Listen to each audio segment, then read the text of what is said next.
नमस्कार साथियों, संविधान दिवस की आप सभी को मेरी ओर से हार्दिक शुभकामनाएं। लेकिन आज संविधान दिवस पर मैं आप सभी के सामने कुछ चर्चा करने के लिए आई हूं। यह देश हमेशा संविधान के तहत ही चलता आया है और आगे भी चलते रहना चाहिए। किसी एक व्यक्ति विशेष की मनमर्जी के मुताबिक यूं कहूं कि समाज को बांटने से पनपने वाली ताकतों के दम पर हम यह देश नहीं चलने देंगे।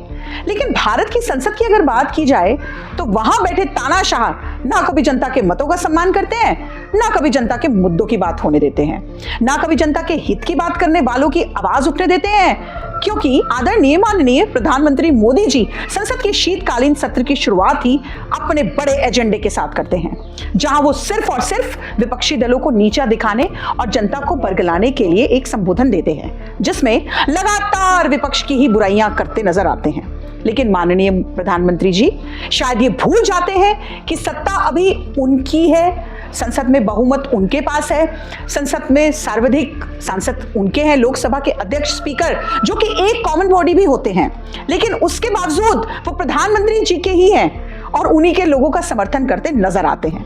जिससे ये तो साफ है कि संसद में जो मोदी जी चाहें सिर्फ और सिर्फ वही हो सकता है, ना कि विपक्ष के नेताओं की बात सुनी जाती है, ना विपक्ष के मुद्दों को ऑन रिकॉर्ड किया जाता है और ना ही विपक्ष की कोई दलील सुनी जाती है। यहां तक कि विपक्ष के तमाम नेताओं को मुद्दे उठाने पर सदन की कार्यवाही से बाहर तक कर दिया जाता है। अगर हम मोटे मोटे तौर पर बात करें 2024 में भाजपा की नवगठित सरकार की ही बात करें तो संसद के पहले ही सत्र में विपक्ष के छात्र हितों के लिए नीट, यूजीसी, नीट, नेट सहित तमाम परीक्षाओं में हो रही धांधलियों और गड़बड़ियों को लेकर आवाज उठाई गई थी। जवाब क्या मिला? कुछ नहीं, बल्कि सदन की कार्यवाही स्थगित कर दी गई। लेकिन भाजपा से तो एक भी छात्र हितैषी निकलकर सामने नहीं आया और अपनी सरकार से जरा छात्रों के लिए न्याय करने की गुहार तक नहीं लगा सका।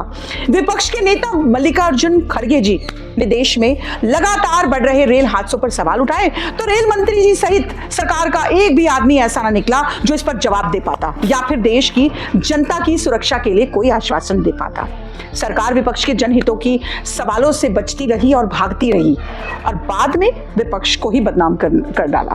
लेकिन जवाब कुछ नहीं दिया, कुछ भी नहीं दिया। सिर्फ जनता को गुमराह करने का काम किया, उनको बरगलाया गया, उनको भड़काया गया, लेकिन उनके हित की कोई बात नहीं की गई। आपको याद होगा एक बार तो विपक्ष के 141 सांसदों को सदन में जनता के हित की बात करने के जुर्म में सदन की कार्यवाही से बर्खास्त तक कर दिया गया था। जनता के मुद्दों को सदन तक पहुंचने ही नहीं दिया गया। फिर भी सत्ता पक्ष जनता के सामने गिड़गिड़ाने के लिए विपक्ष पर ही तंज कसता है, जबकि सदन की हर कार्यवाही सत्ता पक्ष की सहमति से ही रद्द की जाती है। और इस बार शीतकालीन सत्र में तो पूरा सदन और पूरी भाजपा अडानी को लेकर सख्ते में आ गई, क्योंकि विपक्ष के सवाल एकदम खरे और भाजपा को चोट पहुंचाने वाले हैं। लेकिन आखिर जब अडानी जैसे कारोबारी जिनको शुरुआती दौर से प्रधानमंत्री जी का पूरा समर्थन रहा है, तो उनसे देश के लोगों का धन चोरी करने का सवाल होगा ही। लेकिन क्योंकि अडानी जी का सीधा संबंध प्रधानमंत्री जी से है तो जायज सी बात होगी कि प्रधानमंत्री जी की छवि पर भी सवाल होंगे। आखिर कैसे उनका इतना करीबी देश सहित विदेश में भारत का नाम इस्तेमाल करके चोरी करने लगा? और आज हालात ये हैं कि भारत की सरकार तो अडानी जैसे गद्दार को सहारा देती है, लेकिन विदेश की सरकार अडानी की गिरफ्तारी तक की मांग करने लगी है और संसद में भारत की जनता के हजारों करोड़ों रुपयों को ठिकाने लगाने का काम भी अडानी जी ने खूब किया है। विपक्ष ने सवाल खड़े किए तो सदन की कार्यवाही चलते ही नहीं दी गई, साथ ही अगले 2 दिन के लिए स्थगित कर दी गई। सत्ता पक्ष को विपक्ष के सवालों का इतना भय है कि सदन कुछ घंटे नहीं बल्कि 2 दिन तक के लिए स्थगित कर दिया गया और साथ ही विपक्ष का कोई भी सवाल ऑन रिकॉर्ड तक नहीं जाने दिया गया। तो आखिर ऐसा क्यों? जनता के हितों की बात अगर विपक्ष नहीं करेगा तो फिर कौन करेगा? क्योंकि सत्ता पक्ष तो सिर्फ अडानी हितों की ही बात करती है। आखिर कब तक चलेगा देश को गुमराह करने का ये खेल? ये सवाल है मेरा आपसे। आखिर कब तक विपक्ष के खिलाफ लोगों के मन में बुरे बीज बोए जाएंगे? आखिर कब तक अडानी हितों को देश हित से ऊपर रखा जाएगा?